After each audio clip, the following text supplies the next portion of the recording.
Wonderful. That's wonderful. Let's talk about the thing, Titans.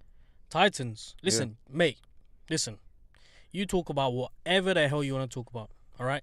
This isn't a dictatorship. I do not And you should watch put Titans, down by the the way. claims. What is that? I don't even know what Titans is. So this is a chance for you to educate me. You know thing? I know thing. Marvel, Netflix, like Here we go. Punisher. Here we go again. This is DC saying, yeah, we're gonna like compete with Marvel. Do you know what? I'll be honest with you. They released Titans. I just don't care. Like, Look, I just don't care. Look, listen.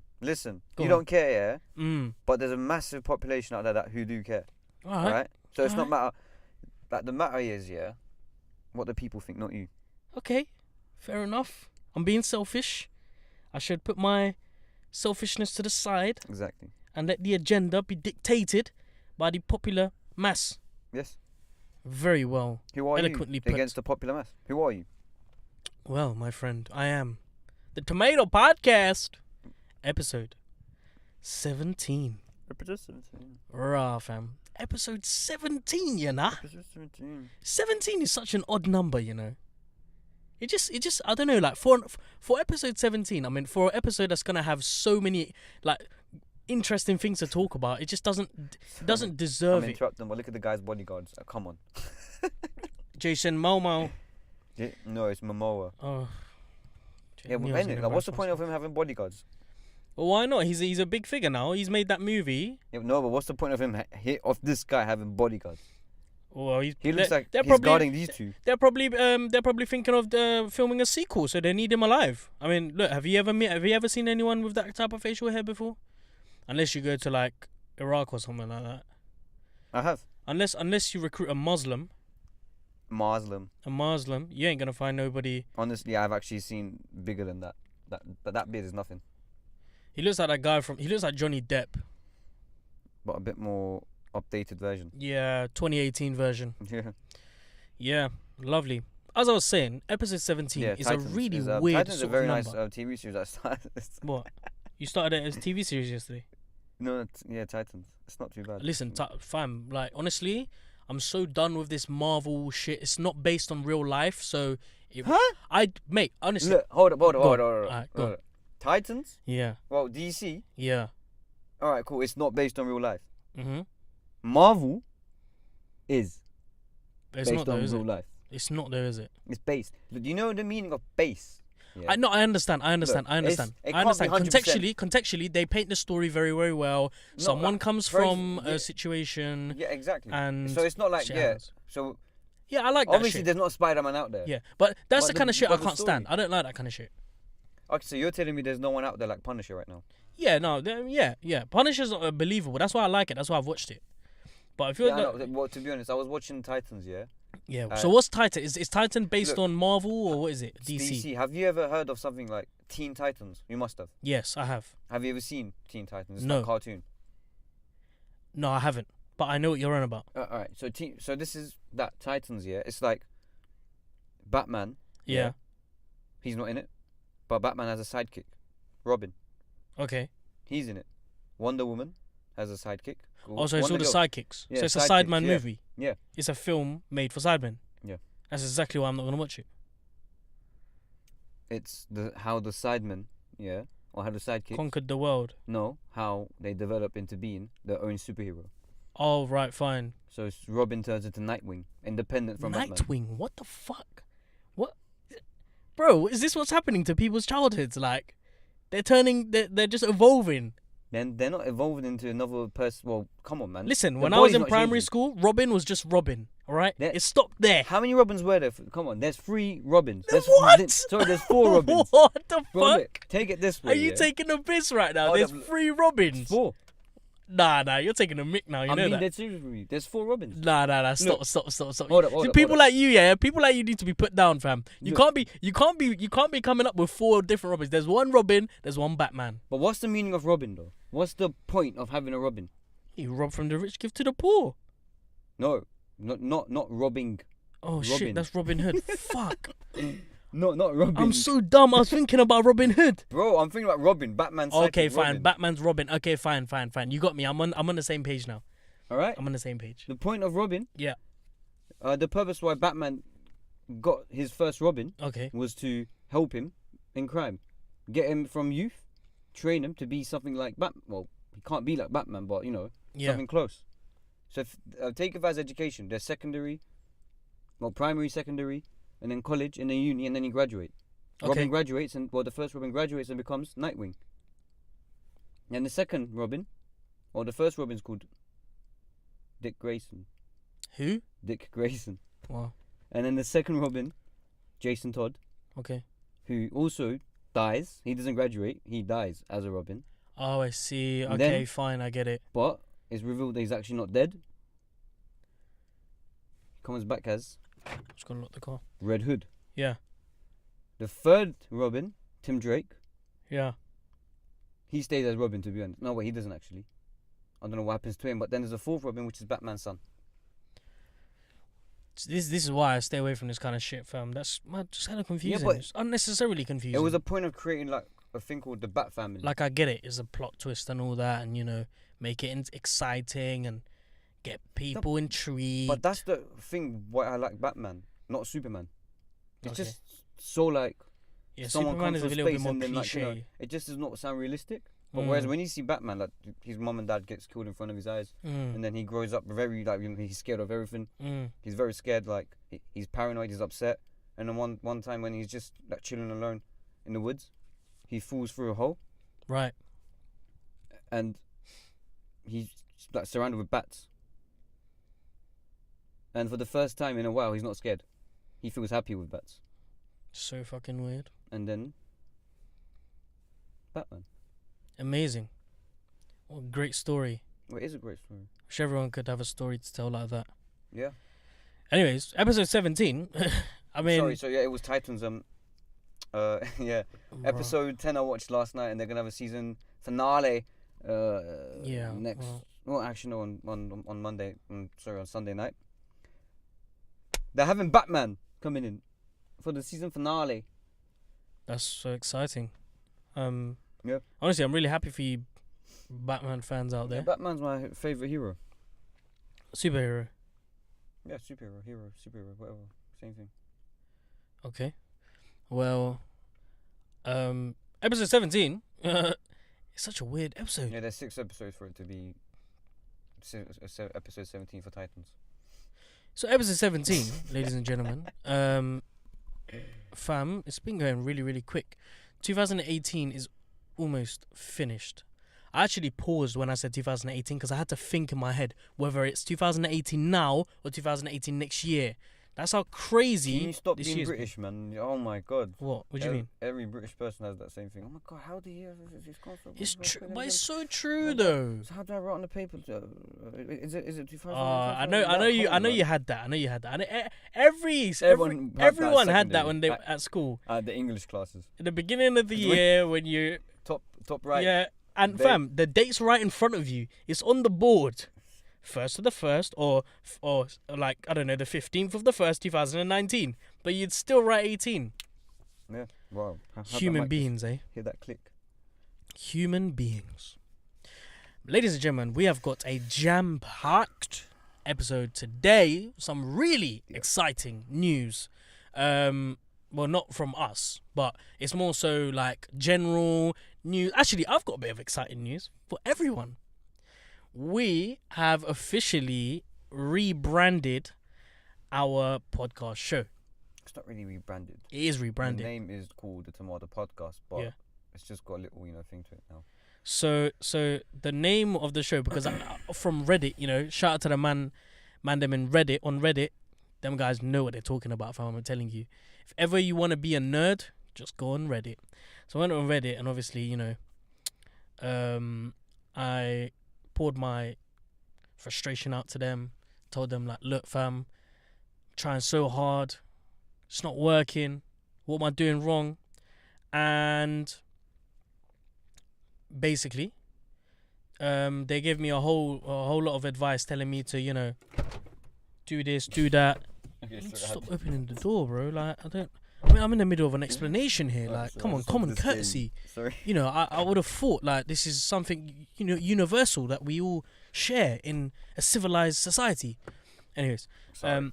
So yeah, they gave me a whole lot of advice, and they told me basically I need to rebrand because a tomato just makes it look like my show is about agriculture and farming and shit. And obviously that's not what it's about. So I had to change the name. It's still the Tomato Podcast, but it's got an extension to it. It's called the Tomato Podcast, trending entertainment news.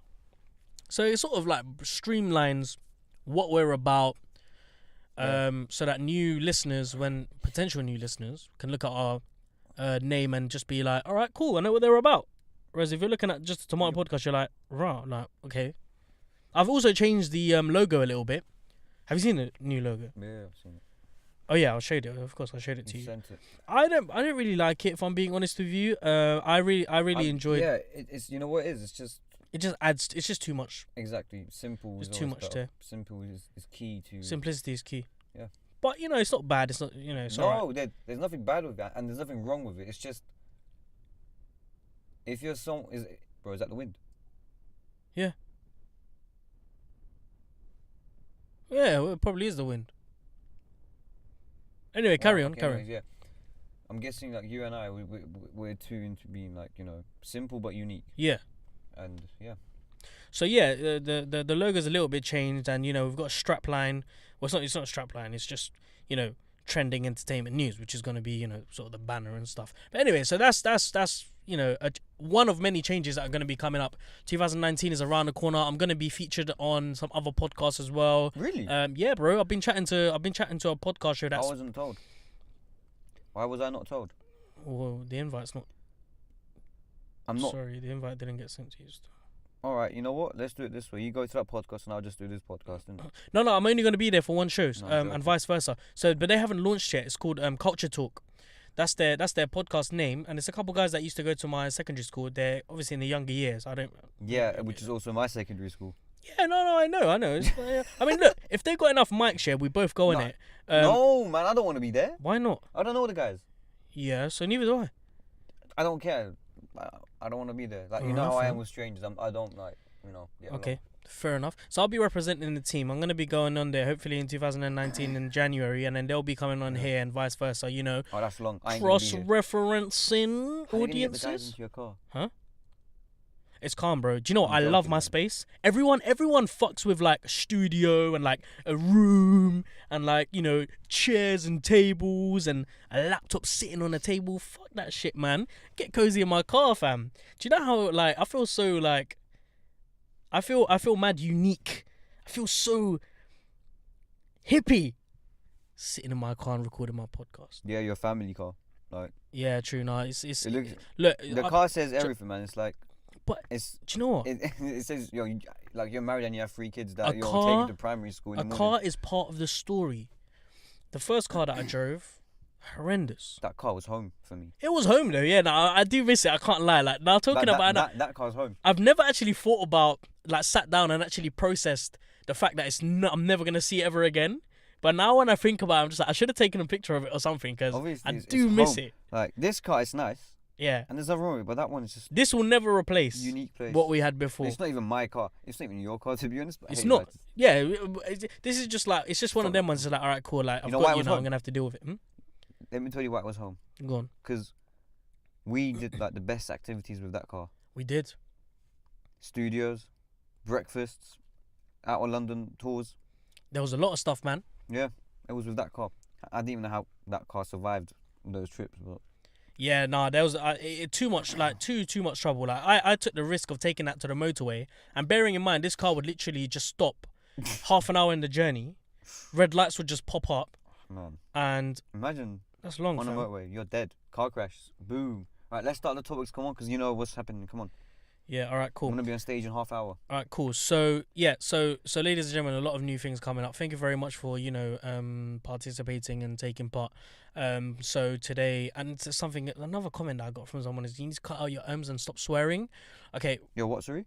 I need to cut out my ums because I a lot, and I need to stop swearing. No, but that's just you. It's yeah. Just you. I mean, first of all, fuck yourself. I'm not gonna stop swearing for you. Second of all, joking. I do respect your opinions, but you gotta understand that for me to be myself on this podcast show, I need to be myself. And I'll be more. I'll definitely be more sort of conscious of my ums and my stuttering, but I just feel like that's a universal trait that all human beings have when they're communicating. Even the most professional ones, they just really don't know how to articulate themselves fluently without pausing. Anyway, we're going to get straight into it. We're starting off with a very, very interesting, sad, but something that was needed bit of news that comes from football, the sports sector. So Sterling faced some racial abuse from Chelsea fans, and they were playing a Premier League game, Chelsea versus Man City. Sterling was picking up the ball to give a throw on, and he was hurled abuse by a number of Chelsea fans. One of them is being accused of saying the following. I'm not gonna say. Actually, yeah, I will say it. Say it, man. It's fine. Fuck off, you fucking black cunt. So you can't hear him say it, but the video footage, you can sort of lip read and tell that he's saying it. What if it's something else though? Oh, come on. I mean, you haven't seen the footage, but you don't know. But if you saw the footage, you would know. You can see it straight away. He says, and he's very angry. The guy's not saying calmly, fuck off, you black cunt. His mouth is like wide open. His face is bright red. His eyes are bulging out of his face. He is, he's really angry, and he's really saying it. Fuck off, you black cunt, like that. And they slow-moed it as well. They slow-moed the footage so you can tell what he's saying. He is saying that he was saying mank cunt. What the hell does mank is like because Sterling plays for Man City. All right. So he's trying to say that he was calling him mank as in Manchester. Mank cunt. Is that a thing though?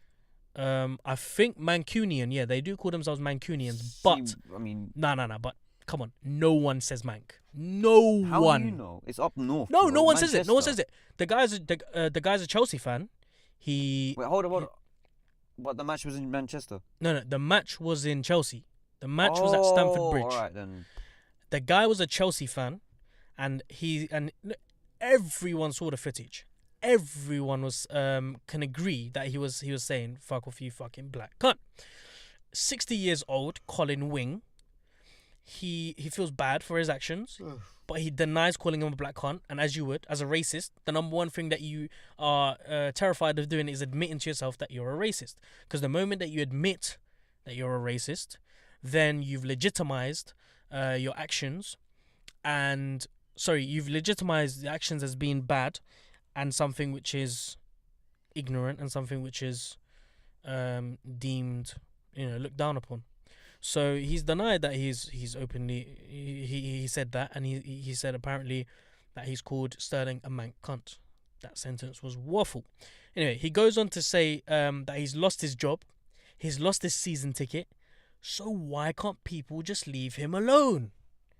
He's been punished. Leave him alone. What's he done? Other than call someone a black fucking cunt. Chelsea have since suspended 4 people from attending the Chelsea matches, pending further investigations into the racial allegations. And what's interesting is after the event took place, and bearing in mind, whilst this happened to Sterling, all he did was look around and just laugh. He laughed it off. He didn't get angry. He didn't exchange harsh words. He didn't complain. He just laughed. Now, what does that say about racism in society in the 21st century in Britain today? Number one. What does that say about racism in 21st century in the UK in football now? That's number 2. Number 3, for someone to give that kind of reaction, what does that tell you about how we receive that kind of attitude? How normal does it need to be in order for someone to react so positively to? There's 2 ways you can take it on though. You can say, yeah, it's something like it's been normalized now. 100%. Totally. Or you can say it's a joke now. I mean, you could go both ways. You could say it's been normalized to the point now it's a joke. Well, third way you can go, yeah, exactly.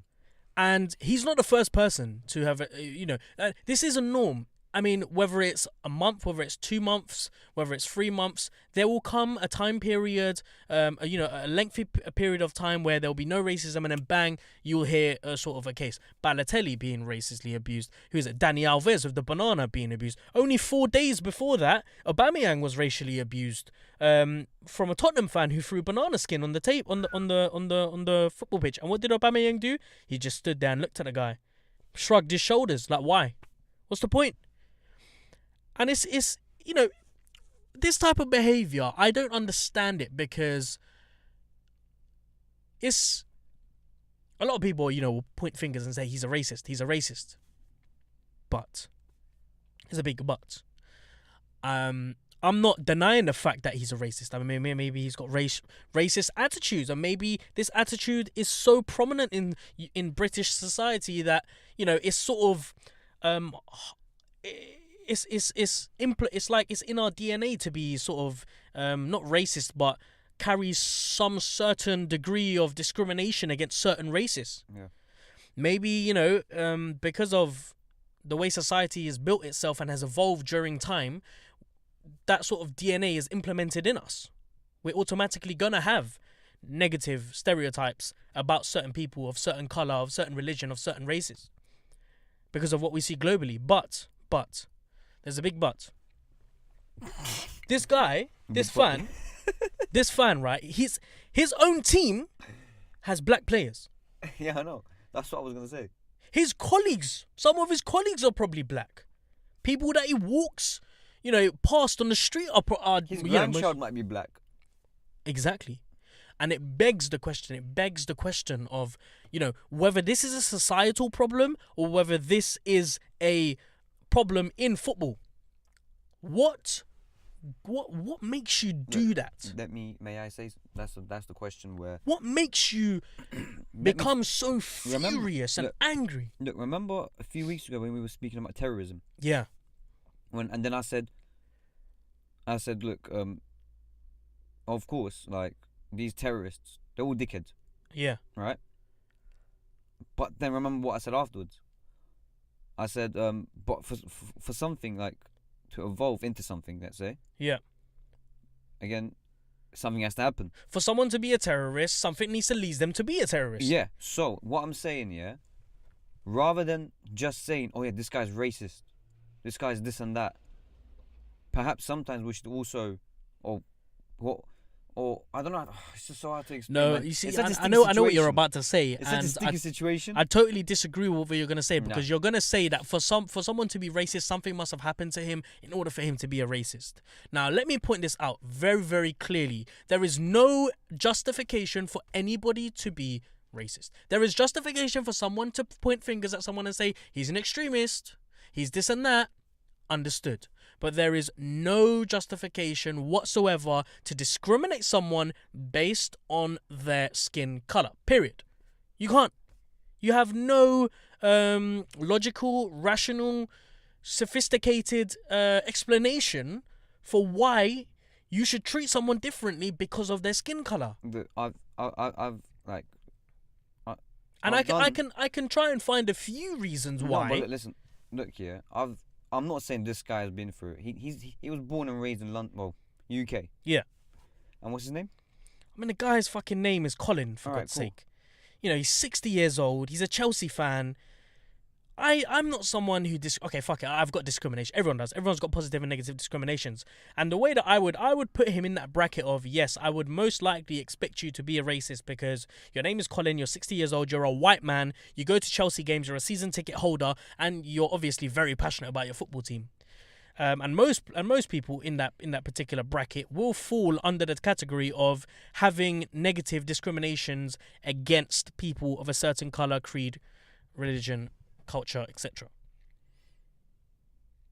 Yeah, so let me tell you something, son. I've done research into this, yeah. Okay. Not research like facts research. Examples, all right? So you know what? It's such a sticky situation. I don't think I should do it. No, go for it. It's Express a very yourself. sticky situation. No. No, but no, I want you to express yourself because sticky. you know it's important. It's important for all of us to sort of untwine our minds because you know we live in a day and age today where racist people can't intellectualize their arguments. They can't. They'll be like, because you know he's so and so, because he comes from so and people from so and so are like so and so. It's very much like, you know, people who try to justify Brexit. It's like their arguments are so flawed. They can see it, but they find it so hard to agree with it. They find it so hard to come to terms with why whatever they're believing in is wrong. So, and you know, listen, I've got so much respect for Sterling because, you know, not only did he not lash out at the gentleman, you know, he goes on to say he's not surprised by what happened, and he blames the newspapers and the extended media for fueling racism in football. By way of portraying young black footballers in a certain way. So, you know, he says it himself. He wasn't surprised by the racial abuse. And on his Instagram feed, on his Instagram post, he posted 2 pictures. And I'll show you these 2 pictures. And this is shocking. Yeah, I've seen one of them, but I haven't. It's the title. So look, one of the title I'll show you. This is Phil Foden. He's a young Man City player. He's coming up in the ranks. He's got a lot of talent. The Daily Mail report on him buying a property. Manchester City starlet Phil Foden buys new $2 million home for his mum.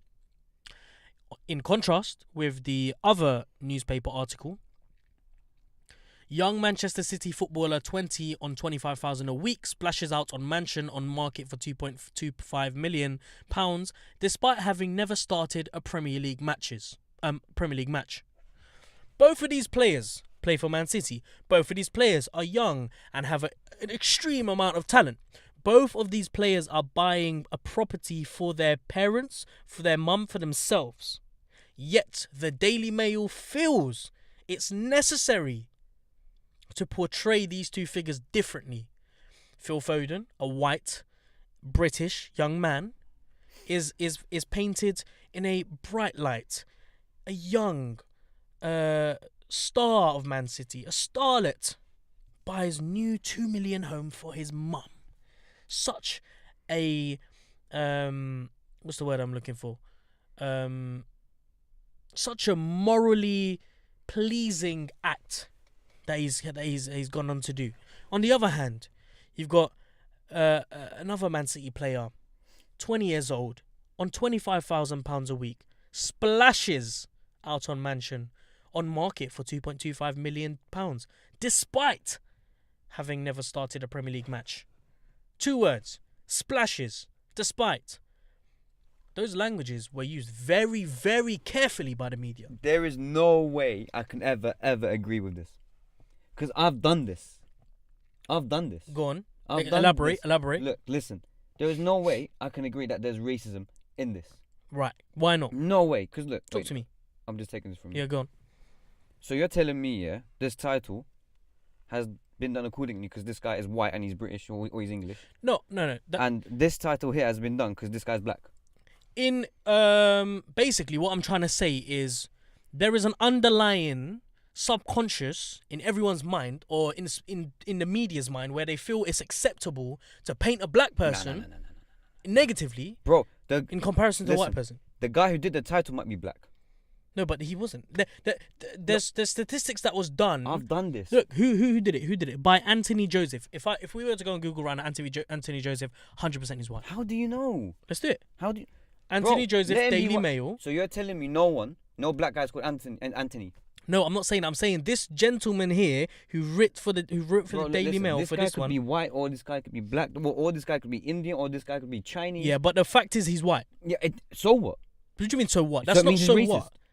No, what makes you racist? What I'm saying is the media fuel this racism by painting players in a certain way. Look, this goes to all the way back to when I agreed with what Kanye West said about Donald Trump, saying he thinks that the media is keeping black people busy not the media. What's that term? What's the word? Television? No. Newspapers? Something political. part of the left wing. I forgot the name. Conservative, liberal, left wing, man. Liberal. Yes. Yes. The liberals keeping young black people busy, yeah, with you know all this racism stuff, which to an extent I really do agree. And they're not doing it because they really care about the black people. You don't know that, yeah? They care about the votes. But listen, this is sport. This is football. This has got nothing to do with politics, though. No, but it's getting all the way back to how I agreed with what Kanye West said to Donald Trump. And then, bro, this is what I did. These titles, I did this in at the company. Yeah. At digital marketing, I did this. Trust me, yeah. And so why? Hold on. Why can you not write the same type of title that you did for Phil Foden with the other guy? Because you can't do that. Why not? Bro, come on, man, you can't do that. I was told by my director. One is clearly positive, the other one is clearly negative. Has this guy? Look, I don't know this guy. Yeah, I don't know this guy. Yeah. Right? Okay. Has he been in a Premier League match? He has played for a Premier League match. Has this guy been in a Premier League match? I don't think so. Not. Well, what do you mean? It says no. Okay, he's never started. Yeah. Why does that matter? I would automatically. And the thing is, this isn't really like a negative post. Of course it's negative. Look at the language they're using. What? They're using splashes out on a mansion on the market. Yeah. So first of all, they're painting him as an elaborative footballer who just goes out and just splashes his cash. And on the other side, on the flip side, the negative side is despite having never started a Premier League match. Yeah. But this guy has started on a Premier League match. What's the need? But what's the need of pointing that fact out? Look, they're trying to say this guy has not started a Premier League. They're not saying why the fuck is he buying a house? Who the fuck is he to buy a house? They're saying this guy. In some respects they are. Come on, man. In some respects they are. Man. Splashes isn't a particular word that you would use unless you're trying to portray it in a negative light. It's more like saying this guy has not been in a Premier League match, and he's buying a house worth of how much? 2.25 million. Exactly. It's a shocking amount. Who would believe in that? For a guy, but he plays for a Premier League team. He plays for one of the best teams in the world. Yeah, it's still. But listen, he's on 25 grand a week. I don't. But for me, there's no reason. For me, there's Foden is one of the youngest players who's playing in the Premier League right now. They haven't disclosed how much he's earning. Thing is, if we look into too much details, too much details, we're fucked. We are fucked. No, it's important to look at too much details. Come on, because everyone has a subconscious justification for why they do something. This is too much, though. It's not too much. This is the root of the problem, my friend. We can't just overlook things like this because... I'm not saying we should overlook. Never, ever. Yeah. I'd never say that. Bro, I'm not even English. No, neither am I. Exactly. But this has got so much more to do with just being whatever country you're from. I'm just saying, I'm not English, so there's no way I'm going to be... No way I'd be supporting that. No way. I mean, I'm not saying English people are supporting it. Well, look, the majority does not support this. But thing is, this is a bit too much, man. I'd say. One was posted on October 2018. The other one was in January 2018. So 10 months, I'd say. And since the referendum, since the 2016 Brexit referendum, anti-Semitism has been on the rise. Hate crime has increased. And I strongly believe that there is a correlation between this and racist attitudes in Britain. Sterling himself has been a target to the tabloid newspapers, in the past, with a number of stupid things. The tattoo gun, for instance, on his leg, which was a tribute to his late father, shopping in Primark, flying on a budget airline, as well as spending large sums of money on cars and a private jet. Like, why do the media think, they need to report on him shopping in Primark? It's a bit ridiculous. Well, so you're telling me they've done that because he's black? Yes. What? Yes. No, yes. Do you know what? Do you know why it's so difficult for you to see this? Because you're not analysing the situation here. Bro, look. We've got... Listen, let me paint this picture for you because you're not seeing it. You've got two groups of players. You've got white skin, you've got black skin. How many white skins footballers do you see portrayed negatively in newspapers? I didn't read the newspapers. Well, I can tell you now, it's a very, very small percentage compared to the number of black players. No, look, I see what you're saying, yeah. Yeah. I 100% see what you're saying. And I understand what you're saying. But Like, it's ridiculous to suggest a newspaper is purposely going. I'm not saying it's done purposely. I'm not saying their their alibi is fueled by racism. It's quite cold. I'm saying that somewhere in their psyche there is that cognitive dissonance that directs them towards racism. They have got a negative prejudice. Look, they have got skin color bias. These titles, yeah. I've done this, and trust me, some people can't come up with titles, especially if you're doing these kind of posts every single day, and if it's so related to each other, that you can't really come up with titles. That's just one example, though. There's so many examples out there. I've been you could through point this a out lot, so many examples. Now listen to what Dave Kitson said, a former footballer, ginger, white boy, or white man, I should say, Britain through and through. Dave Kitson, on the other hand, he argued that some players make themselves a target and that race isn't a primary factor. He believes that Sterling made people jealous. Listen to how stupid this is. He thinks that Sterling made people jealous with his Instagram pictures that he deleted, and he thinks players should be more careful about the way they portray themselves in social media. So he is basically saying that the media are targeting him because they are jealous of his lifestyle. How ridiculous do you need to be to come up with that? This is what he said. I'll read out quote for quote. Now that is no excuse whatsoever for racially abusing somebody, but you sow a seed amongst people who are not racist, not to like that particular person because they don't want to see that in their faces every day. Now, when you go into Raheem Sterling's Instagram, it's, here's a goal I scored last week. Here's me in a kid's hospital. So someone's got hold of him and said, look, you can't do that anymore. But that seed has already been planted in people's head. My goodness me. What day was he saying? Dave Kitson, no, it's done. Dave Kitson is justifying racism. He has just said that before people can be racist, there is a dislike for someone based on their character. Wow. So because Raheem Sterling has a flashy lifestyle, which he is... racism based on someone's character.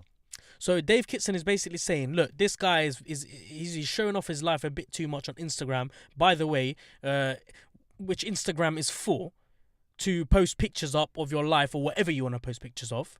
You know, you don't need to go and look at his profile every now and then. Well, if you don't have to follow him. Yeah, you can unfollow him. You don't even need to pay attention to it. Well, to be honest, yeah, it's actually quite true. I mean, it only makes sense to be racist in that case. Stupid. Very stupid. Very so stupid. Dave Kitson said that this guy's showing off his flashy lifestyle, therefore people are going to dislike him, they're going to be jealous, they're going to be envious, and they're going to lash out negatively towards him. And that's why the media have targeted him. What I say to Dave Kitson is, shut your mouth, you've never been exposed to any form of success, do what you do best, which is nothing, you piece of shit. Anyway, we move on to some more Chelsea news. So, you know, enough of Chelsea, man. No, listen, if that was bad enough, Chelsea a couple of days ago singing anti-Semitic chants against Tottenham. So a group of fans chanted offensive songs during a Europa League game against a Hungarian side. And I bet they were fucking jizzing themselves with excitement when they found out they'd be able to play somewhere where they could openly sing racist songs. Chelsea fans were caught singing chants referencing Tottenham using the Y word. What's the Y word? There's a Y word that refers to Jews. Yidami. Well, it's Yid. It's the Y word, yeah. But and is Yid something racist? Yeah, it's referring to Jews. It's like calling a black person the N word. Yeah. Yeah, but the Jews are like, well, Tottenham saying Yidami themselves. But this was used in a sort of negative way. So the context that they were using it in was in a racist kind of way. Yeah, it was. I don't know what the whole song was, but it was, you know, deemed as racist. Is there a problem at Chelsea Football Club? Are Chelsea Football Club racist? No, man, the football club's not right. Come on, get back to yourself. No. So why is in a space of a week you racially abuse a player with black skin, and then you openly chant racism? It's not like Chelsea's saying to their fans, yeah, we'll go on and do this, like, you know, do that. Openly racistly do that. No. It's just the fans. And the thing is, you really cannot do anything about it. Kick these guys out of the stadium. You can't. When there's such a large group of them, what can you do? No, kick them out the stadium if you want. Kick them out. Bro, that's what they did in Turkey. But everyone knows they're not going to be able to stop the violence in Turkish football. So this brings me back to the question of why. What is it? What is it in football? What is it when you're in a stadium that allows you, or that, you know, lets you think it's acceptable to behave in that kind of way? Why do you think, look, anywhere else that we go to, be it in the street, be it in a restaurant, be it in a cinema, be it at work, you know there's certain things that are wrong. You cannot discriminate someone against their skin. You cannot discriminate someone against their religion. You can't go there. I've never had that. Even, I go as far as to say, even if you have thoughts about it, even if you say, oh, that guy over there, that Muslim over there, don't fucking like him. Don't fucking like his religion either. Even if you have those thoughts, you know not to say it openly. But what is it that makes you think it's acceptable to do that when you're in a stadium? Everyone gets gassed, I guess. That I think what it comes down to at the end of the day is like a pre-imperialized sort of caveman-like environment. It's like you're basically in a cage.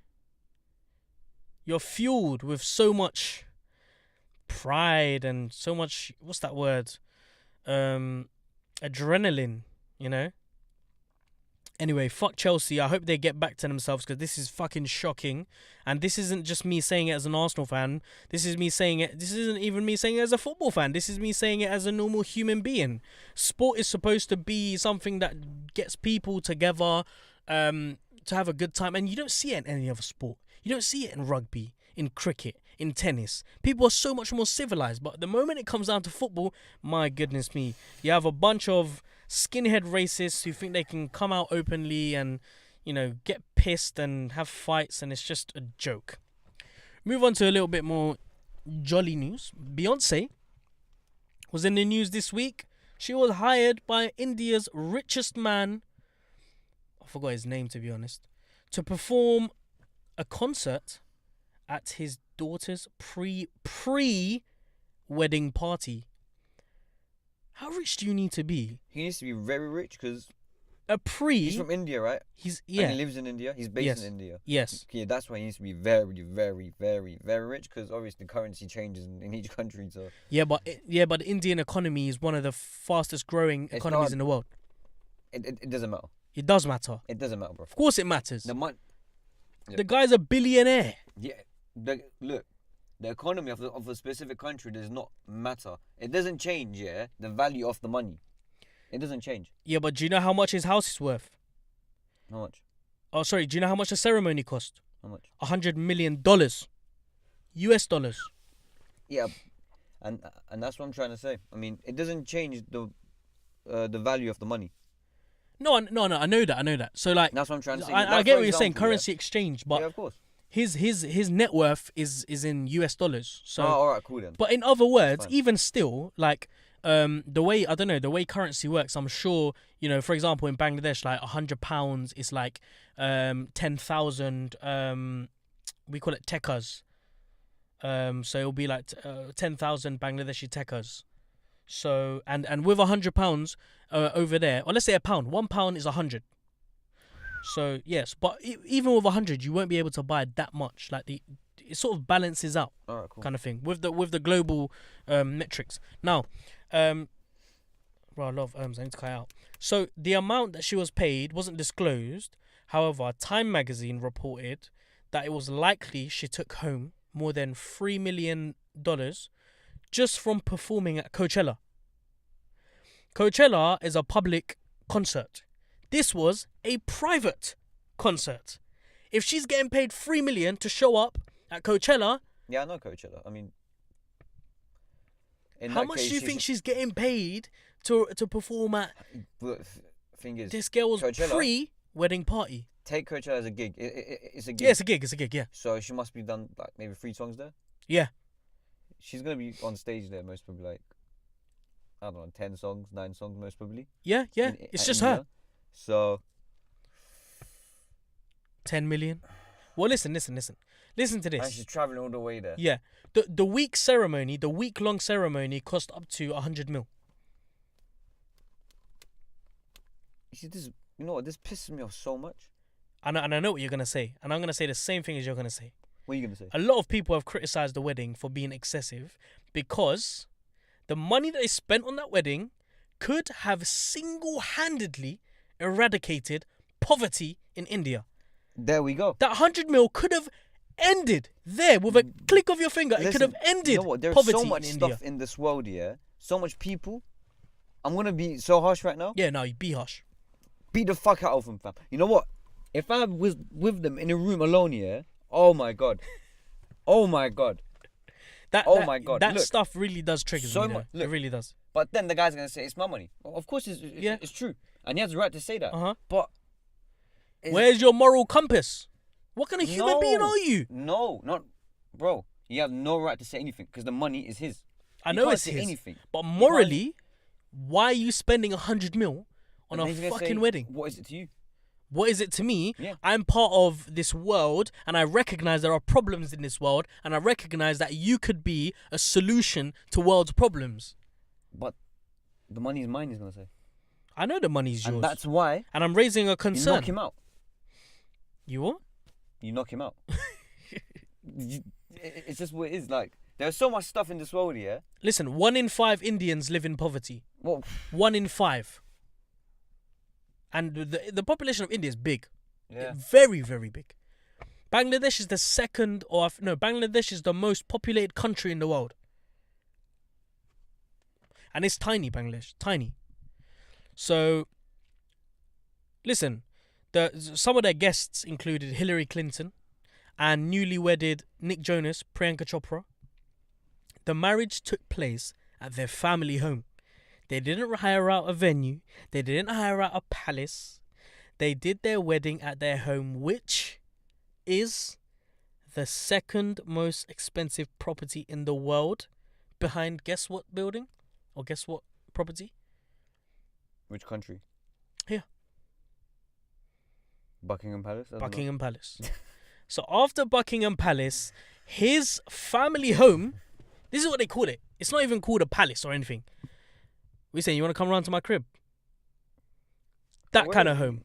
Yeah, where is it? India. India, bro. It's the second most expensive property in the world. Bruv. Why did I not know about these guys? Everyone knows about Bill Gates and what's that Facebook? Zuckerberg. Mark Zuckerberg and all of these moguls. But no one knows about this Donny, and he's got the second biggest property in the world. What the fuck's that all about? Anyway, so Beyonce got a big payday. It's a bit like, I don't know, I would find it a bit, what's that word though? Looked down upon, do you know what I mean? Like someone is paying me to perform at a wedding. I'm going to feel like, being Beyonce, I'm going to feel like a bit of a dickhead. Do you know what I mean? Because I look like a bit of a, like, you know what I mean? No, look. It's like you I'm going for a job. being a clown Yeah. for a crowd. Yeah. You being a gladiator. Well, No. that's exaggerated, but I'm just saying. But the guy is her boss. Yeah, I know. So that's what it is like. So the boss. Well, That's so fucking so that like, guy. Yeah. it's a bit What's his name? degrading. That's what I was No. going to say. What's his name? I don't know his name. I forgot his name. The Indian businessman. Yeah. Yeah. He's the emperor. Mm-hmm. Guy is Julius Caesar. Yeah, right? Julius Caesar, yeah. And then Beyonce is the gladiator. Yeah. The local entertainer. Yeah. Fighting a lion. She and gets a then bit of pocket and then change. all the Aishas all around, and then If I was Beyonce, I would have rejected that because I would feel so, I don't know, I'd feel so looked down upon if I went over there. And I know everyone worships like Beyonce, but like worships. not as in like that. You know, she's a star. She's a global star. Oh. But the moment that you have to go and do private gigs, it's a bit like. But thing is, Beyonce's career is like. But her career's done.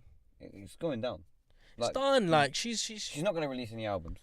No, she Most probably probably. will, but I don't think it'll top, any of No, her it's previous just- works. It's like Beyonce now. Like it's not like how Beyonce. Yeah, was, she's like, old news. Like before, like it was like, oh my god, Beyonce. Like, Yeah. But now it's just like, oh, Beyonce. Like whenever, if someone was to say Beyonce, yeah, I'd be like automatically my mind would be thinking of someone who's like done her part in the business, made the money, and now she's just chilling. Yeah, no, she's incredibly rich. But that's what surprised me. It's like for someone who's that wealthy, why would you stoop down to that level? Because you've kind of gone down a level now. You're kind of now an employee. Rather than being self-made, you're now an employee for someone. Yeah, but it's just not. Look, it's coming back to the same thing. Like, can you imagine? I don't know. Who else? Give me a name. A celebrity singer. Jay-Z, I don't know. Ed No, Sheeran. no. I mean, Ed Sheeran, yeah, fine. Ed Sheeran's like, no, but he's type of music. He's done it before. yeah. That guy's going to local weddings. Mm. It's his type. But of he song. would go and perform for free. He's that type of guy. Yeah, maybe. He apparently what's that song? Thinking Out Loud. Yeah. Apparently it was the most common song at weddings. At weddings, yeah. In 2000 and what? 14, 15, I don't Something know. like that, yeah. But yeah, so Ed Sheeran or anyone who would play the guitar, understandable. But Yeah, like, no. can you imagine that? I don't know. Miley Cyrus at a wedding. Yeah, now see, but I would expect Miley Cyrus to do something like that. At Like a wedding, Beyonce's bro, got a bit class though. She's too explicit. man. Yeah, Imagine- nah, she's a bit. She's what's that word, man? Ratchet, man. She's ratchet. Yeah. Oh no, bro. Can you imagine Cardi B? I can imagine Cardi B. Like she'll be more than happy. How many millions? Yeah, I'll be there. No, but her songs, Oh yeah. Oh god. her stage. Can you Cardi B, imagine? I'm bad, bitch. I'm back, bitches. Yeah. Well, What did they talk? What is What- she? what- What is what is- what is is she bitches? what is she saying? Let's move on from Beyonce. Soulja Boy released a games console. Sit Wow. down, man. Come on, sit down, man. What are you doing? Sit down. Man, like Soulja Boy making them business moves, you know. But did you think it's gonna sell? Hey. You're telling me, yeah? I mean, I'm not Yeah. a guy who plays video games, Yeah, but you're yeah. telling me the whole population is gonna be quitting PlayStation 4, yeah, or Xbox, yeah, and Listen. then they're gonna buy this. By the way, this guy is very serious, fam. He's very serious about his new company. And it's Yeah. PlayStation. We or shouldn't mock him for it because Bro, he's very serious. Is Sony and Xbox gonna recognize this console? Well, Are they let gonna be me making games for paint it? the picture for you because this will paint into perspective what this guy is actually on. So he started his own tech company, and he released his first tech device, his bit of gear, and guess what it is? Apple Watch. Well, The fake Soulja Apple. Watch. Oh my god. And it's actually a replica of the Apple Watch. So it is the exact picture of the Apple Watch, but he's rebranded it as the Soulja Watch. He then later released a handheld games console and a physical console called Soulja Game. Wow. How fucking original. Both of which are replicas of one of them. It looks like the Nintendo handheld game, and the other one looks like an Xbox, basically. Both contain built-in games with over 800 options. And these games include PlayStation, PC, Sega, Game Boy Advance games. So you don't have to download it. The games come with the it. games come with it. So the games How much are is the console? inside of the console, and it's so old school, fam. It's got the AV input output. You know the red, blue, Yeah. white sockets. It hasn't got HDMI. Well, it does. It comes with HDMI, but it It comes has with to come AV with cable as well. HDMI, doesn't it? It does, yeah. There's no way it works. But it includes the stolen games from Nintendo: Super Mario, Legend of Zelda, Street Fighter, which is, by the way, illegal. You cannot take someone's game and use it on your console and sell it Unless you have an agreement with the company. unless you have an agreement. That's right. Partnership or whatsoever. So basically, instead of designing his own game, he's gone and bought a games console that he's reselling from, I think it's Alibaba. No, it's AliExpress. You can buy the exact models on AliExpress for half the price. And I think he's selling it for about £200, £250. That's the price of a PlayStation 4. Yeah, I know. This guy is so deluded. He's actually gone. Does he have sales? Well, after his first sale, this was his reaction. This is what he tweeted out. To the first person that purchased my console, you just brought tears to my eyes. Tears of joy. Thank you so much for your support. I promise to continue my tech company and evolve it in the gaming world. I'm just a kid with a dream. Oh my God, yay! Listen. Man. His next tweet. Wow. Made $250,000 from my games console. What? It's only been less than 24 hours since release. What the fuck? Thank you guys so much. Get the fuck out of here, bro. You did not make 250 grand. What fucker is out there looking to buy your shit? A fucker. Come on, man. Look, logically, like I said, I'm not a guy. Yeah. Who has Bro, the last place I had was PlayStation 3. Yeah. And it's at my nan's house, not even my house. Yeah. I don't play it. Yeah, and I've seen it, yeah. I'm not a guy who's gonna go out and buy an Xbox or the new or the PS4. I'm not gonna buy it. I don't play games. But if I was to buy a console, yeah, I'm pretty sure what's this called? The console? Soulja game. All right. This Soulja game is not gonna be an option for me. My and I'm pretty goodness sure me. for most people out there. But do you know what? I saw someone's like YouTube review. They did a review on it, and the game, I need to watch that. The quality of it is so shit. Like it lags. Is it pixelated? Well, they're old. Some of them are old school games. Bro, you can get those games for free. I know. Getting pissed off. Change the topic. No. By the way, he's also got fake earpods, fake Beats, a fake HTC phone, and a fake Samsung-looking tab, all on his website. He's since been accusing the media of squishing his dream. What dream? To be like... And he says that he's gonna have the last laugh because he's on his way. He's en route to releasing a new console on top of the one that he released already. Bro, who gassed him, man? What's going on with the world? Like, at what point do you wake up? I mean, okay, fair enough if you wake up and you're like, you know what? I'm going to design myself a games console. But at what point during that journey do you say to yourself, you know what? I'm going to buy a games console that already exists, rebrand it, and then sell it. Let's just be honest, yeah? Yeah. No console right now can be made, a new one. It just can't. Nah. There's no I don't point think of so. doing I it. don't think so. Unless it's like PC or something. No. Unless it's a game. Unless it's something, yeah? It's like a virtual reality. Yeah. Like you're living it. Because that's the only thing Yeah. that's top VR, PS4. yeah. That's the only thing that's going to top PS4 or Xbox. That's the only thing. So, guys out there, just sit down, man. Please. Embarrassing. So we'll move on from Soulja Boy because obviously we don't want to crush his dream any longer than we already have. He's got a dream in it, and let's respect it. Yeah, no, I respect his dream. Look, for anyone who's become successful and who's made money through, a stream of income, whether it be music or whatever, and you want to take it that step extra. Is my headphones working? Yes. Sorry. And you want to take it a step extra, and you want to open up multiple streams of income by opening up another business. I respect you, but come on, man, Soulja Boy, man, come on. I don't respect Ferdy. Who? Ferdy. Oh my God, bro. Have you seen his? Have you seen how far he's been taking this shit? They've done an interview recently with him. Basically, in boxing, before two fighters fight, they have something called like a talk around the table. I forgot what it's called, a round table thing.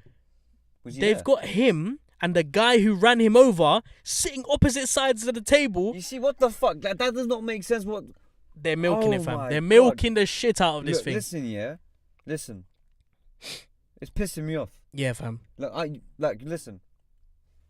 On BBC One, they've done how is this guy freestyling? Have you seen that? Yes, I've seen that. I've seen that. And have you seen I've the seen comments that. on it though? Huh? Have you seen the comments? No, I People haven't. are actually starting to get pissed off now. I'm getting. I saw a pissed guy off. comment saying, I'm not a guy who actually goes and likes comments of random people. I don't even reply to comments who comment on my Instagram photos. Yeah. Right. I'm not active on it. I just post and I just go. Anyways, but I've seen this comment of a guy saying, "How was this guy, Ferdy? Yeah, Yeah. been taken so seriously to be invited to this program, whereas me, someone who's actually taking shit seriously, who's actually been spending money out of my pocket, who's actually trying to work for my music, and doesn't even like get a chance, like for an interview. I like the comment. Do you know what? I actually like it because it doesn't make sense. I've got two sides of this. You know, I respect him for taking advantage of the situation, because that shows you've got business acumen. That shows that you're smart and you're able to, you know, gain something out of, you know, a situation. So he recognized that this shit's gone viral. He's recognized that, you know, the public are aware of who he is, and he's making a bit of money out of it for himself, which is good for him. But the moment you start actually taking that step further, because that video is the height of your career. It's that 5 minutes of fame that you'll get. You can't build on it. Well, you can if you want to. If you're really smart, like Michael Dapper, for instance, you could. But you don't have any other qualities other than why are you coming fast? Or don't go anywhere. Don't go anywhere. You got build on that, bro. That's a one-liner. So it's getting on my nerves because you're milking the system and you're mocking people who are actually trying to break into the industry. It got on my nerve, the first time I saw his post. Yeah, he's milking the thing, fam. I know what, like I'm saying the same thing. It's not even him. Go on. It's not even him, bro. Yeah, I mean, a lot of people are saying that. It's not the original guy. Have you not seen the original video? The original video, like the guy is like much older. The original guy does look a lot slimmer as well, but that footage is very, very grainy. Bro, he looks older. I will say that. There's no jawline. It's flabby, like his cheeks are flabby. Anyways, man. Let's move on. There are people who are actually trying to do out there, like real stuff, and give them time and money. Like, hello, episode 17. We've come a long way. Exactly. Can someone sign me up now? But no, 30's more, you know. Maybe I should hold a 30, asking for a Bro, sponsorship. do we need someone to crash into us? What do you mean? To be like 30? Yeah, trust. You know them ones. Is that what we need? That bump on his head is was... actually what we need. That bump on his head saved his I'm career. just getting these weird vibrations on my phone, but I've got I've got nothing. You're charging, that's why. No, I'm not charging, look. Oh. Dollar sign. I want to know what was this now. Oh, man. What was it? What? Anyway, Ty Dolla $ign is facing 15 years for coke possession. What do you think about that? At first, I used... sorry. Yeah, at first, I used to say, why are these rappers, these big boy rappers, Yeah. Why are they doing this to themselves? They've got so much potential, so much money. Yeah. What's the point of you having to go and steal or do drugs? But this was before, but now... Yeah. I'm starting to see other stuff. The only way these guys can be famous is through drugs. No, but listen to how it played out. So he was caught in September 2018. He was riding around in a limo with several other people, including DJ Skrillex. Oh, Skrillex isn't a small name, yeah? But he was the only one detained by the police. So they caught cocaine, THC, and an ounce of weed possession, and he could be facing 15 years for that. So that begs the question, really, of why, again, the race question, why is it happening to black stars? What happened to Demi Lovato's drug dealer? Remember Demi Lovato's drug dealer? Went on TMZ, and he was like, yeah, I'm the guy that gave Demi all the drugs that she's been taking, which led to her overdose. G-Eazy does coke on a regular basis. He does tours. Yet it's Ty Dolla $ign that gets arrested for coke. That wasn't even on him. They didn't even find it on him. They found it in a bag. And then they arrested him. We don't know what really happened in the backstory, though. No, but there's video footage that shows the whole thing. No. It's not that, like, the plan or strategy. Like, these guys are big guys. Yeah. In the industry, and like I don't know, like, they're everywhere. They can't just go and take someone in like that. You get me? No, the policeman smelt weed coming from the van. And then the police didn't even know who it was. He doesn't even know. Ty Dolla $ign. He was like to his superior, like, oh yeah, we smell some weed, and one of the guys is a rapper apparently. I don't recognize him. I was like, fam, No, but think is what like, world are you living in, bro? bro, but I'm like that. Honestly, I did not know this guy till maybe 6 months ago. Come on, man. Ty Dolla $ign, man. He's been making some bangers lately, man. Lately, not before. Even before, he's been featured on bare big people's tracks. Not too big though. Yeah. Nah, I wouldn't say, for me at least, I wouldn't say. Yeah, I mean, I understand. To be honest, because I've been listening to him for ages, even before he blew. Let me see what kind of artist he's been. Nicki Minaj, The Weeknd, but that's that one track that 21 Savage. Yeah, man, he's. Yeah, but that's recently, no? It is quite recently. So yeah. In the last year, I would say, last year or two. But I feel it's really unfair for Dolla $ign facing 15 years for coke possession, bruv. That's like, what is that? Half a life sentence? A life sentence, what, 35 years? That's not life sentence. I think a 45 years was a life sentence. Nah, is it? I think so. I think it's 35, you know. No, it's not. It's not. Let's find out. Life sentence in US. Life sentence in... Even still, man, 15 years is like, you're taking a mick kind of thing. Of like, course. just for a bit of weed. 30 years. Oh, okay. 30 years to life with chance of parole. So a normal life sentence is 30 years and he's got 15, so he's got half of a life sentence for weed, cocaine. Wow, man. What the fuck is going on with the legal systems? And you know, it made it even worse when I was reading about Demi Lovato's drug dealer, who literally baited himself out on the internet. It was like, yes, I provide her with the drugs, and no one did shit about it. Anyway, let's move on. We're gonna move on to Ebro's awkward conversation with Kodak Black. Kodak Black, I'll be honest with you, before ZZ, I hadn't heard of Kodak Black. So I did a bit of research and I found out that he gained popularity in 2015. Drake featured him in one of his videos, just like an Instagram video or Snapchat or whatever, dancing with him. And he's basically, and I know why I don't know this guy, because he's like one of the new additions of, he's one of the additions of the new wave of rappers. Like Lil Uzi Vert, 21 Savage, Lil Yachty, Rich the Kid. Basically a mumble rapper. And that's why I don't know about him, because I can't stand mumble rap. And I've heard some of his music and it's trash. I don't like it. But something that's, you know, really interesting about him is his life. The controversy that's surrounding him. One of the controversies being recording himself on Instagram Live while in a hotel room with several other guys, whilst a female gives them all oral sex.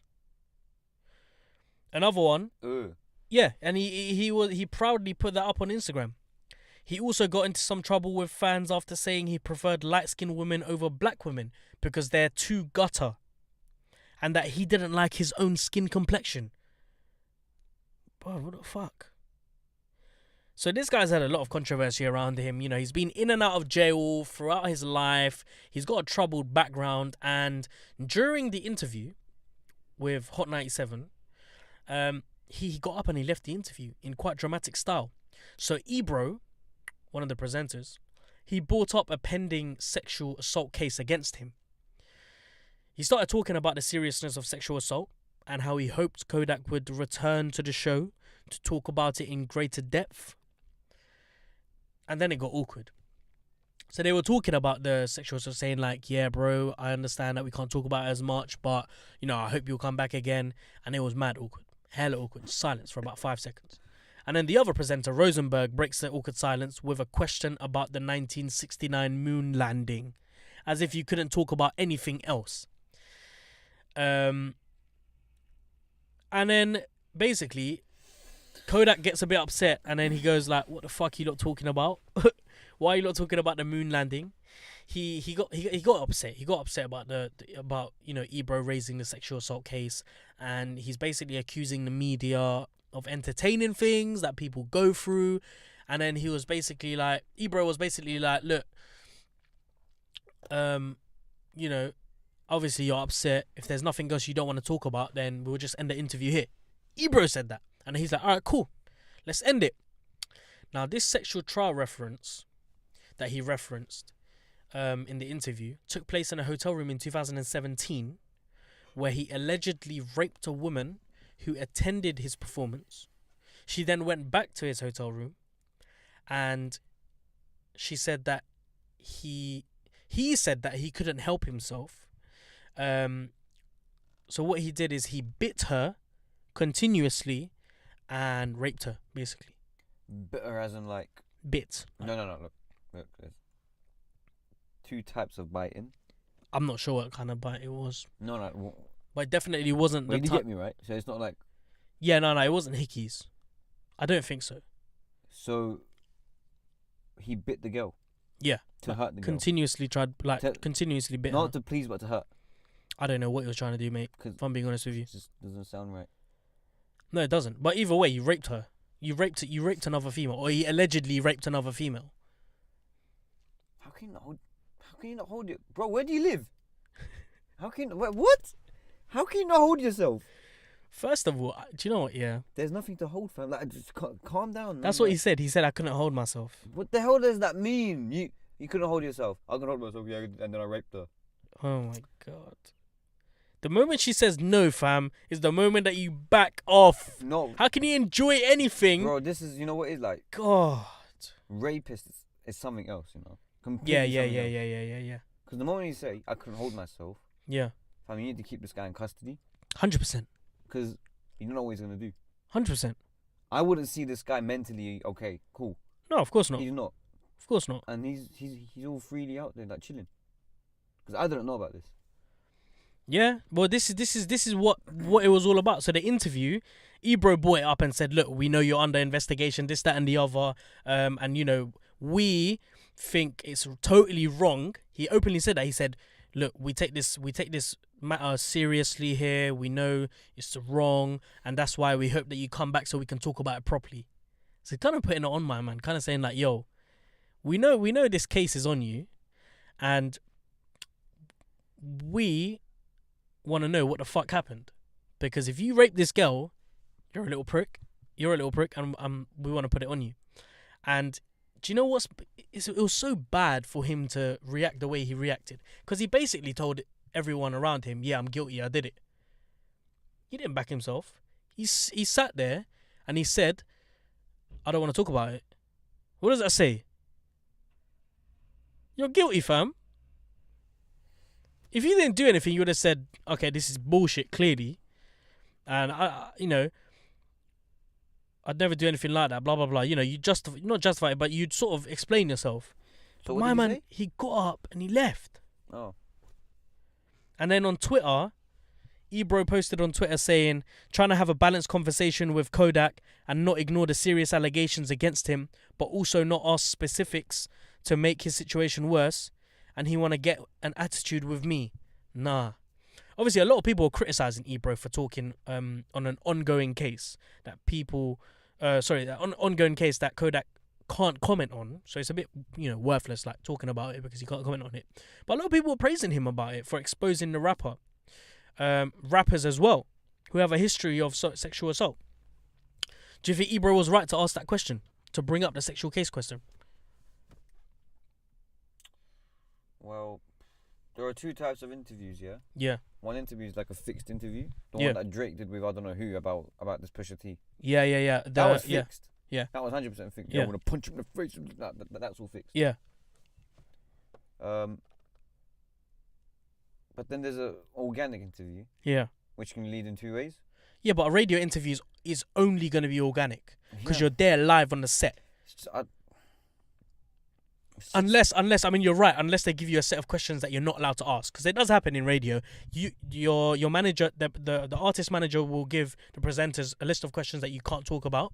Yeah, of course. Yeah. And that's so it. What I would say, yeah, if Kodak said, "Look, don't ask me this question," Yeah. and if they said, "All right, cool, yeah, we're not," but if they did ask that question, Perhaps I think you're right. that's wrong. Mhm. Then that's wrong. But if there was no conversation before the interview, Yeah. then they have any right to ask any question because they don't know. You're right. They don't know. I think, personally, he did the right thing.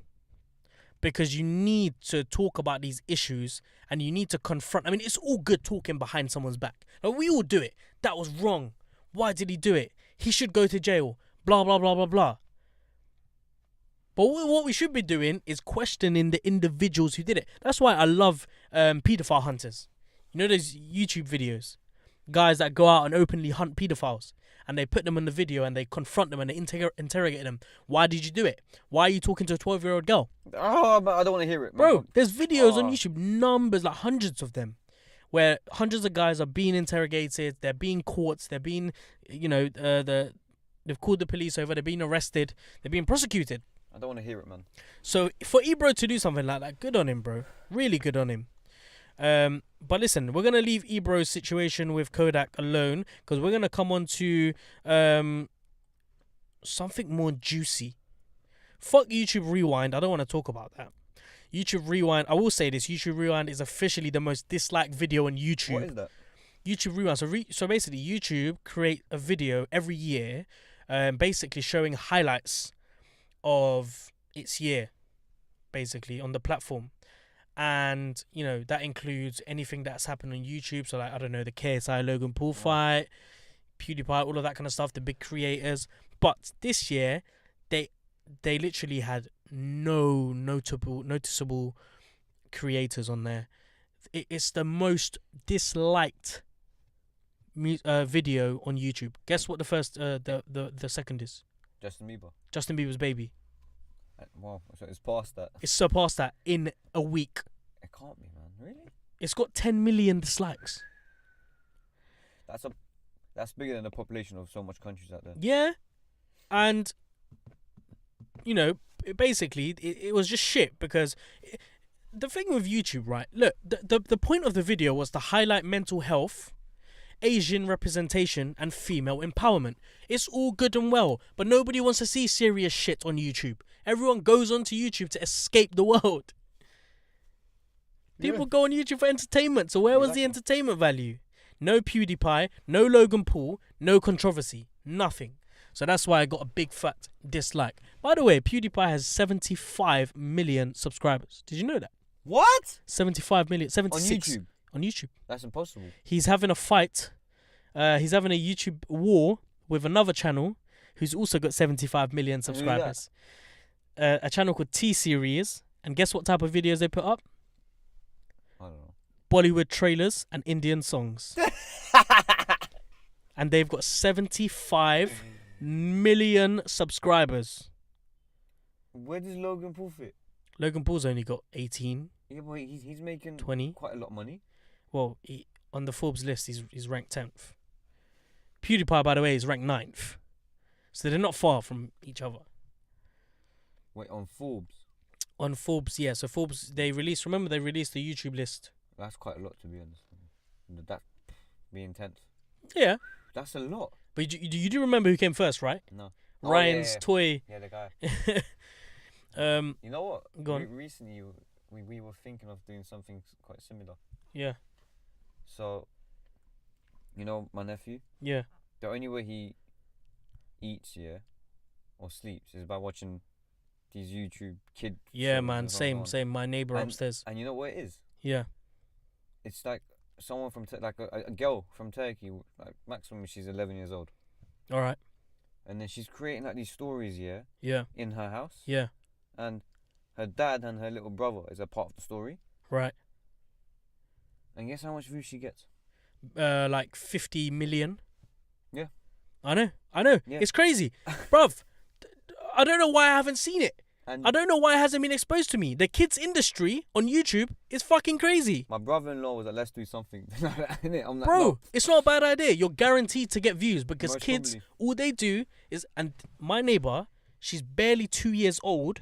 She'll come into my house. She'll grab the phone. She'll navigate herself to YouTube. She will go to the kids' videos and she will watch it for hours at end. On end, I should say. Awful. It's not good enough, to be honest. It's not even good.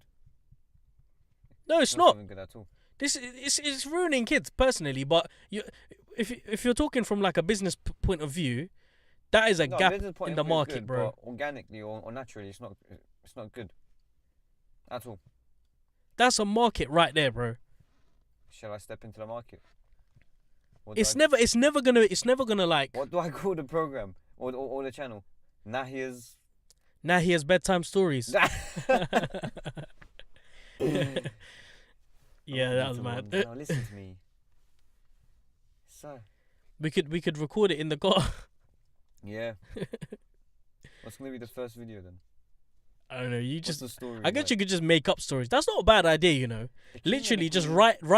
Just fucking make up a story that you think about. Yeah, I'll just read Shrek and just name Just rename the characters again. Yeah. Breck or something. I don't know. Yeah, man. All right, let's switch to the next topic. Alrighty. So that was YouTube, which I didn't want to touch on. Shall we drive? Look alive. Beep came up on the side. Now they're on the other side. Oh well. All right, cool.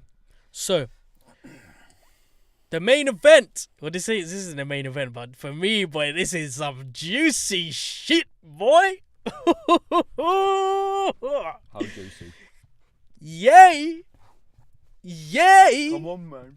Kanye's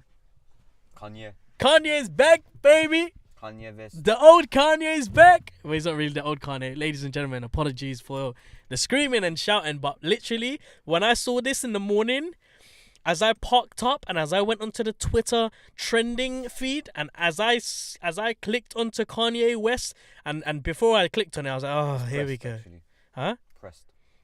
Yeah, sorry, as I pressed or whatever, yeah, as I tapped onto it. Tapped is a good one, isn't it? Yeah. As I tapped onto it before, I was just thinking, oh no, not another Kanye rant. And then I saw it was Drake, and I was like, shit. Can you explain what really went down? Bro, listen to this. Man like Kanye exploded on Twitter rant. He exposed Drake differently. Now listen to this. It starts off with a text that comes from an industry friend saying, Drake sent in a clearance request for Say What's Real. You want to clear it? So Say What's Real is a song on Drake's, one of his first albums, his first album, and Drake sent a clearance request. Let me go onto the feed. Let me go onto Kanye's Twitter feed so I can read you all of the tweets, fam. Yo, I just sent you highlights of it, yeah? Bro, this guy went all the way in. Like, he didn't pull out, fam. Drake's not going to say anything. Drake hasn't said a single thing. And that's what frustrates me about Drake. He doesn't say anything. He's like... But I think that's the best thing. That's the best thing to do, really. You don't really want to put yourself out there. But anyway, so the picture goes.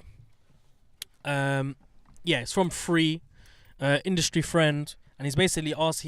Drake's basically sent in a clearance request for his song "Say What's Real," which was, probably produced by Kanye West, because during that time at the beginning, Ye was a massive influence on Drake. He practically put him onto where he is now. And then this is the tweets. I'm gonna read you all the tweets. Still, he goes, this proves this shit's faker than wrestling. Still need that apology. Oh, I want to do it in an American accent. Okay. Still need that apology for mentioning the 350s and trying to take food out of your idol's kid's mouth. Been trying to meet with you for 6 months, bro. You sneak this in on Trav Records and texting Chris talking about how's the family. I told you, I ain't tell Pusha about your son. It's all love, bro. But don't play with me. You stay too close to be playing all these industry games, bro. Sending purple emojis when I'm dealing with mental shit. I need my apologies now. Not through Scooter either. Not through Travis. I would never intentionally try to hurt you, bro. I never even heard none of this diss records. That ain't my M.O. Never did a diss record. No tough talk either. This ain't about who would pay to have something done to somebody. This man to man, bro. This been bothering me for too long. So basically, Kanye has been reaching out to Drake like, yo, let's talk. We've got tension between us. There's a lot of shit happening between us. meet me or call me. But instead of doing that, my man is texting some other guy asking for clearance for this song. Not only that, he's sneak dissing. Well, this is what Kanye's saying. Sneak dissing on Travis Scott's song, the track that is features on his album. Yep. And also texting his mother-in-law, Kris Jenner. What? Yeah, Drake's texting Kris Jenner. Why? I don't know, probably just general chit-chat. How dumb. Yeah, just general chit-chat, innit? And he hasn't even been replying to Kanye. Anyway, he goes, buying first 2 rows of Pusha show got me hot, bro. Stop this already, bro. You're getting people hurt out here. And over what? And then he goes, Drake finally called. Mission accomplished. By the way, not cleared. That's 2 days ago, yeah? Now listen to this. Oh my God. Drake called trying to threaten me. Drake called trying to threaten me. By the way, he spelled threatened.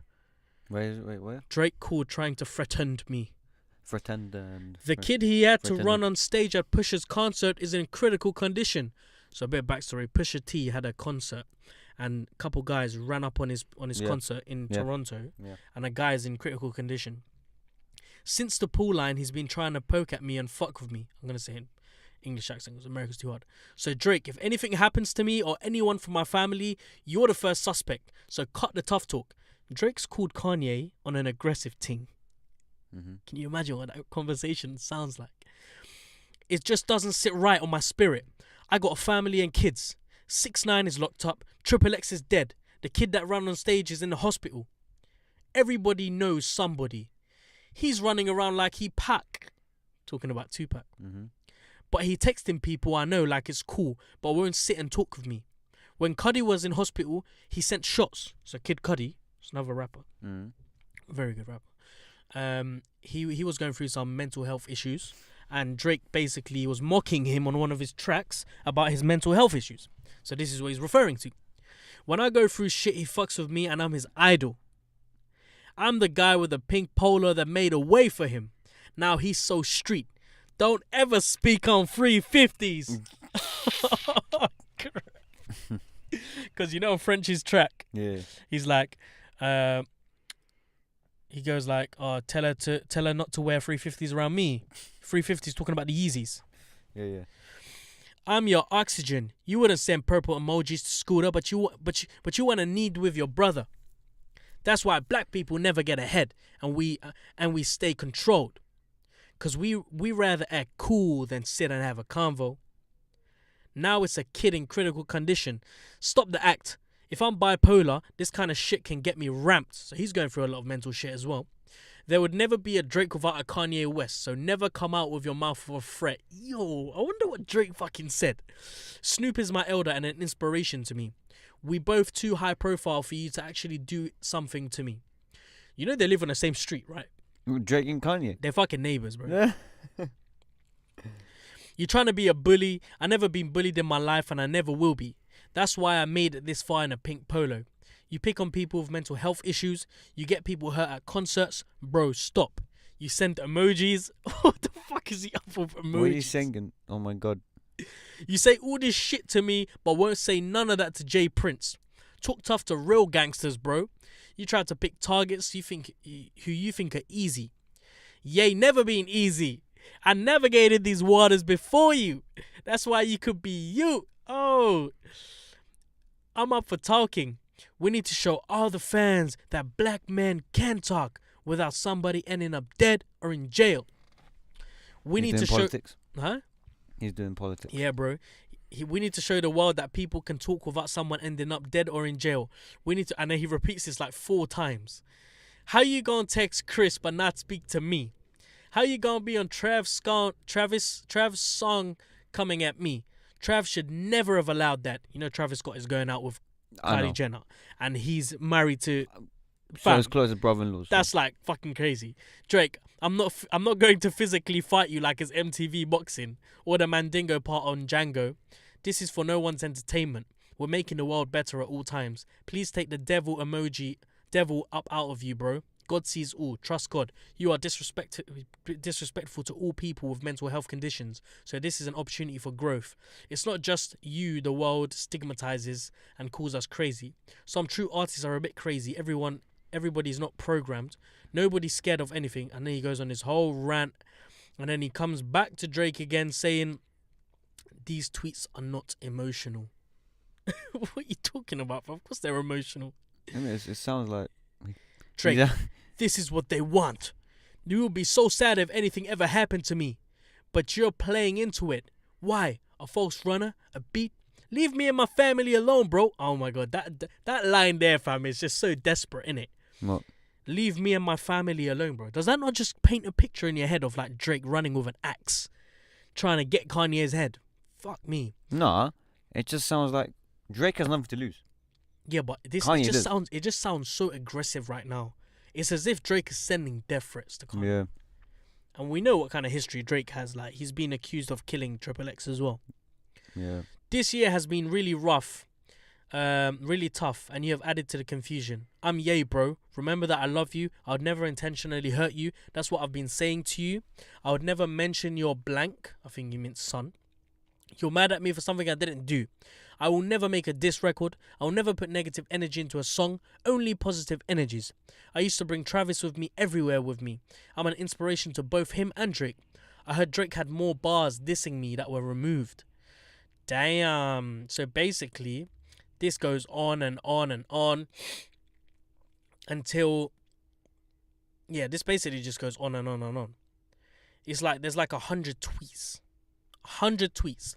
So, what the hell is going on between Drake and Kanye West? Well, ladies and gentlemen, this is what's happening. Nah, here. Kanye got upset because Drake didn't call him, rather texted, asked, on a business kind of level. Now, this all started ages ago when Drake started in the business. Kanye West was there, was producing his beats, produced one of his smash hits earlier on, Find Your Love. He was key. He was instrumental in Drake's early career. After he saw Drake becoming a little bit more popular, Kanye West got a little bit, agitated. This guy that I've been mentoring, he's coming up in the ranks. It's hard. In 2011, Drake spoke out about surpassing Kanye through album collabs. So, when Jay-Z and Kanye West made the Throne album, this was basically like a not war, but it's like a clash of sort of artistic, two artists basically going at each other. So Drake and Lil Wayne were supposed to make a collaboration, but that never happened. Kanye made an album with Jay-Z. Drake sent sneak disses on that album. Kanye West wasn't happy with that. In 2013, Versace, the song that Migos made, Versace, na. Drake was featured in it, and Drake dissed him and his new album. Kanye dropped Yeezus. Yeezus was dead. Kanye wasn't gonna let this start a fight with him. On Drake's Summer 16 song, he talks about having a bigger pool than Ye. In 2016, Drake released Pop Style, featuring The Throne, which is Kanye West and Jay-Z. Now, this version of the song was not put on Drake's album, Views, because it was clashing with Jay-Z's Tidal platform and all that kind of shit. Drake recently went to Wyoming to help Kanye with some tracks, and Drake suspected, that interview that he had with LeBron James and shit? He was saying that, he suspected something was fishy, something wasn't right. Yeah. Now listen to how fishy this is. Drake announces his album release on Instagram, Scorpion, to be released on June 28th. Kanye then releases his album release date, which is June the 1st. How fishy is that? As well as 4 other artists from Kanye's good music platform, as well as his four other artists from his record label, they're also releasing albums on June as well. So Drake's told Kanye West, like, yeah, so I'm planning to release my album on this day. Kanye has then gone straight after Drake's release his release date. Kanye has dropped his release date, June the 1st, as well as 4 other artists on the same month. According to Drake, so Drake says that Kanye wanted to know everything when he went to Wyoming. His release date, kind of music he's making, you know, about his about his son, his baby mum, all of that kind of stuff. Drake thinks that Kanye told Pusha T. Pusha T released Daytona, which is his album. He dissed Drake on it on Infrared, which was produced by Kanye West. So Kanye West would have listened to this track that Pusha T released. Because he produced it. Yeah. So he listened to it. He was in the same room as Pusha T when he was recording it. He heard the lyrics that he said about Drake. Yet he let this happen. He let this go onto his album. Drake responded with Duppy Freestyle, but that was cancelled out by Pusha T's story of Adidon. So that basically exposed the whole of Drake's career. So Drake, obviously, he wanted to release another track to Pusha T, like responding to story of Adidon, but he didn't, because he said that, you know, that would have been going too far. Kanye, so apparently the rumors are that Kanye released the news of his son to Pusha T, but Pusha T clears it up and says that it was in fact someone from Drake's own team that released the news indirectly. Now, one of Drake's closest friend is 40, which is his producer. He was fucking someone. He was going out with a girl. Yeah. The girl then goes and tells Pusha T, and then Pusha T drops the bars. Now Drake's upset with Pusha T. Why? Because he's released information about his son, but also he has made fun of 40, which is a producer, about his MS. But then it goes the other way round, because Drake also made fun of Kid Cudi when he was going through depression. Anyway, this whole beef has been ongoing, sort of like Drake releasing something. Oh my god. Drake releasing something on a track, Kanye releasing something on Twitter, and it's going on and on and on. So the last straw was when Drake dissed Kanye's 350s. Kanye got a bit pissed off, like, yo, why are you talking shit about my shoes? You're taking shit too far, bro. So anyway, that was very entertaining for me, man. Personally, I don't see this, stopping. I feel like Drake has got a lot of pride. He's got a lot of ego. He's got a lot to prove. He wants to be the greatest. So I don't see this, stopping. The last thing I want to talk about, actually, is quite a sad sort of ending to the podcast, and it's about Grenfell Tower.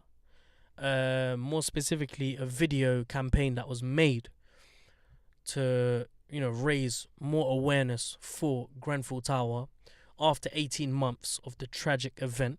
Stormzy, Adele, and other public figures came together and they launched a video calling on the government to remove dangerous cladding from buildings in the UK, because, as you know, the reason why Grenfell Tower happened, the reason why the building was burnt, was because of the cladding that was put on the building. And the video states that there are still 441 buildings that have this dangerous cladding on them. So if you was to light a fire in any of those 441 buildings, the same thing would happen that happened with Grenfell. Bad numbers. Very bad numbers, because I recently watched a documentary about Grenfell Tower, and it really does hit home. It really hits the emotional vein, because when you put it into perspective, this is a situation that happened in modern day with modern technology. We witnessed an episode of people. This was like a live execution. Yeah. People were burnt to crisp. People were stuck in their homes knowing that they would die.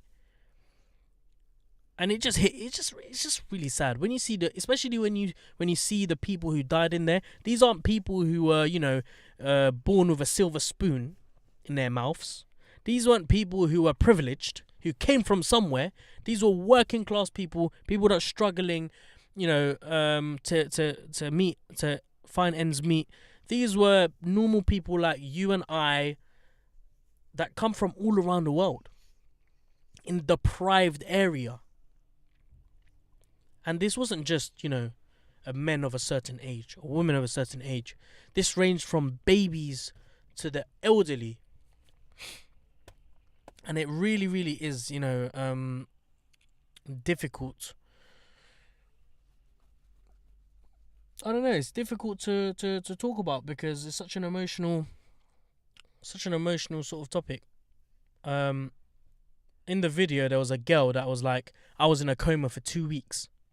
She's like a 14-year-old girl. And she was in a coma for 2 weeks. Weird thing is, why are they releasing this? Well, or why are they doing this video after? It's just to raise awareness. It's to pressure the government. Nah, man, it should have been done sooner. Yeah, but it's good that it's ongoing because, I feel like the government are in a situation now where they're so focused on Brexit, they're not going to think about anything else. And sooner or later, it will just disappear. Brexit will be something of the past. It was just another tragic event that happened, but no change came about from it. Imagine one day, yeah. Imagine you've lost your parents in a tragic fire. I think it's just so weird because the survivors, they lose everything and they lose their family members. And it's just so surreal when you see them. When you see the way somebody, interacts. Because if it was me and if I had lost a family member, I wouldn't be able to function. I wouldn't be able to. At that age, anyways. Huh?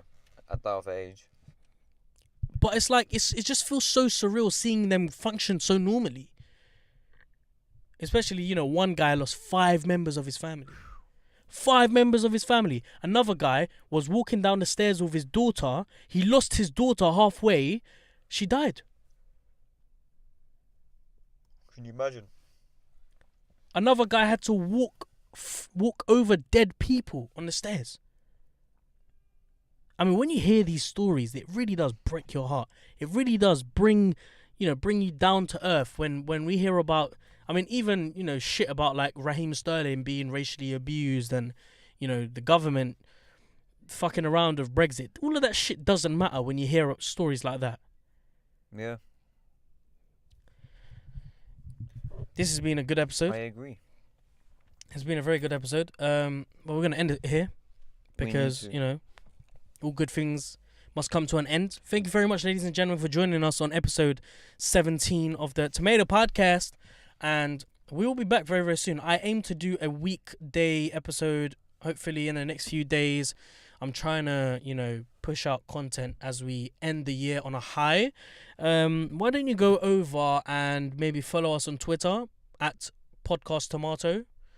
And you can also do that on Instagram as well. You can follow us on Instagram at Podcast Tomato. Find us on SoundCloud. Drop us a little follow. It doesn't cost you a penny. Subscribe to us on YouTube. We will be on iTunes soon. And all of that good shit. So, really appreciate all the support that you guys have been giving us, if any. Anyway, Nahia, do you want to say anything? I'm just hearing a massive Crowd? Yeah. I think there was an event up here. Probably. Do you want to say anything before we go? Take care of yourselves, people, and just know that you're always watched by people like me and that doesn't sound creepy at all. We watch you in the night, we watch you in the morning, we watch you in the afternoon. Whoa. Crazy. I watch you guys sleep sometimes. God. Not in a creepy way. On to the next episode. Alright, cool. Bye. Safe. That's good. That took long. It was like 1 hour 44. There's a lot of content to get through. Yep.